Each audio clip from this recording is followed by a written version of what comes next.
My dear friend, welcome back to the channel. It is a beautiful, beautiful evening here in Southeast Asia, Malaysia to be precise. Wherever you are around the globe, you are highly welcome. My good friend in the US, I appreciate your company. Yes, you that is in the US, I really appreciate your company. I thank you for your comments. I love you. I appreciate you so much. Continue to be with us. And let me continue to hear from you as well. In Canada, I'm grateful you guys are part of this channel. In Africa, any part of Africa you are, I'm very excited that you are with me here. In Asia, yes, my own people here in Malaysia, Sama, I am very grateful. Continue to support me in this channel. Like the video, share the video, subscribe to the channel. Yes, tomorrow, Wednesday, games coming up. Aston Villa, Chelsea must win that game. Are we ready? Are we ready? At the training ground, few pictures are out, and I would like you to watch those pictures. But the morale of the players, does it look like we are prepared for the game tomorrow? Are we ready? Against Aston Villa. In our own background, our own backyard, Stamford Bridge, we could not dominate. We could not finish the game off. Now we are going to their home. You know, Aston Villa, when you go to their home, when you look, these guys, they play their best football in their home. Aston Villa. They play their best football in their home. Are we ready, Chelsea? Well, I've come to announce to you, first of all, before I continue, in the next few hours, I'm expecting an announcement from Chelsea about everything we need to know. Next few hours, we'll tell you everything we need to know about the owners and Paul Winstanley and Lawrence Stewart in the next few hours. We are waiting to hear their, what is their mind, their thoughts right now. In the next hours, we'll be expecting an announcement from Paul Winstanley and Lawrence Stewart. I mean, about the owners. Next few hours will tell us everything we need to know about the owners and Paul Winstanley and Lawrence Stewart in the next few hours. Yeah. Some things are happening. Some things are happening. As we speak, the board is split. Chelsea board, they are split over the work that Pochettino is doing so far at Chelsea. The board is split right now over that. A lot of things are happening right now behind the scene. A lot is happening behind the scene. As it stands right now, there's no confidence in the squad. There's no more confidence in the squad. The players, they are being misprofiled. There is no improvement in the play. There's no improvement on any of the players. It is how many times Moydrick, up to now, Pochettino is not able to get the best out of Moydrick. Did he? Poch is not able to get the best out of Moydrick. He's not.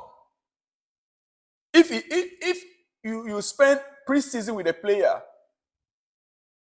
and the league started 5, 6 months, 7 months into the league, and you cannot get the best out of a player like Moydrick, then it means that the player is not good enough. Either you are not good enough, or the player is not good enough. Either your profile, your style of play does not fit the player. By the way, I think sometimes good coaches, they play games, they formulate formations, tactics that fit the status of their players. Good coaches, they will formulate a tactics that will fit the profile of the kind of players they have. The kind of players we have right now, they are not physical players. They are not players that we can play physical game with. They are players that want to build from behind. They are kind of players that they are technically gifted. They are skillful. And so building from behind means that you can play three at the back. You build from behind, 3 at the back, 4 at the midfield. Build from behind. Build from behind. That is the kind of formation that will fit them right now. But why is it our coach is not? And you listen, it is just very clear. that Poch is not on top of the game. Right now at Chelsea, he's clueless. Pochettino is clueless. And when the most experienced player's wife comes public by saying changes are made, you can bet the players don't believe in him any longer. He admitted it in my previous episode. If you listen to it very carefully, my previous episode, Pochettino himself admitted. He admitted that things are not okay as it stands, and a lot need to change. There were fans that were calling for Mourinho. There were supporters at Stamford Bridge saying they would take Jose Mourinho back in a heartbeat. Mourinho's name was even sung by a small group. What do you think? Let me hear from the comment section. Let me hear from in the comment section. Yeah. Listen, my dear friend. You see, Wolves, it's not as if they were too good on a day. It is we that gave the game out to them. We, Chelsea. Chelsea have conceded 4 goals plus in 4 different Premier League games this season.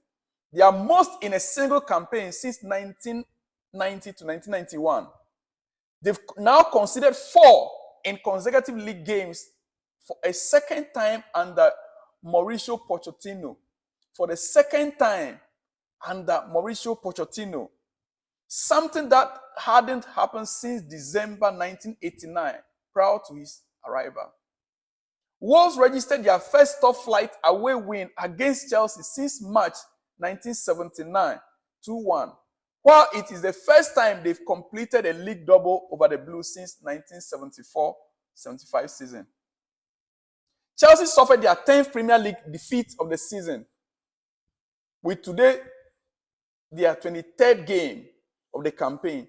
Only in 1993-1994 season, after 18 games, have they reached 10 defeats in fewer games in the competition. Well, what makes you think that Pochettino still must remain at job? As you can see on the screen, I'm bringing back again our formation we played. We started a game in goalpost with Petrovic. Sunday night game. Petrovic. Malo Gusto. It got to a time where you'd be thinking Malo Gusto was a midfielder, whether he was a number 10. Ben Chilwell, Disasi, and Thiago Silva. Thiago Silva scoring a goal again. I think he has a right. The wife has a right to comment on the happenings in Chelsea. If his husband, the defender, can be scoring goals, and we have Nicola Jackson on the bench, he's setting up Casado to fail. Casado has been set up in this game to fail, and he did fail. It is not a fault of the player to lose that ball. He was being surrounded by 2-3 players every given time. As you can see this picture on the screen. He was always being surrounded by 2-3 players because they know that with his distribution, it can have an effect on the game. Just look at the Casado Enzo. Then Kopama playing the number 10 role. Conor Gallagher, number 10. Kopama on the right flank, and then Raheem Sterling on the left. Nkuku heading the attack. What prevents us from playing Nkuku on that number 10 role and bringing Nicola Jackson to this game?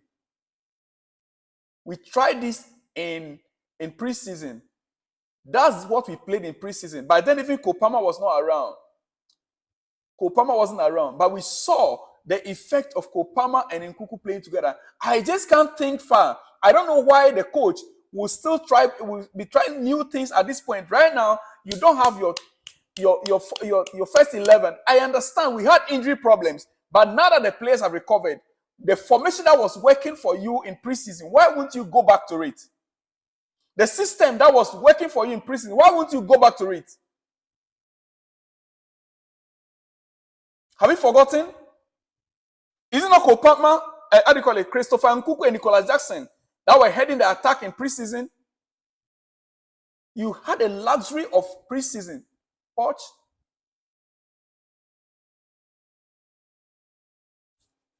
Anyway, dear friend, my time is up. But I believe if nothing at all happens between now and tomorrow. Let's just hope that tomorrow we're going to win the game against Aston Villa and win convincingly. Otherwise, Poch is hot. That's just it. I'll see you in the next one when you see me, dear friend. Shalom and peace.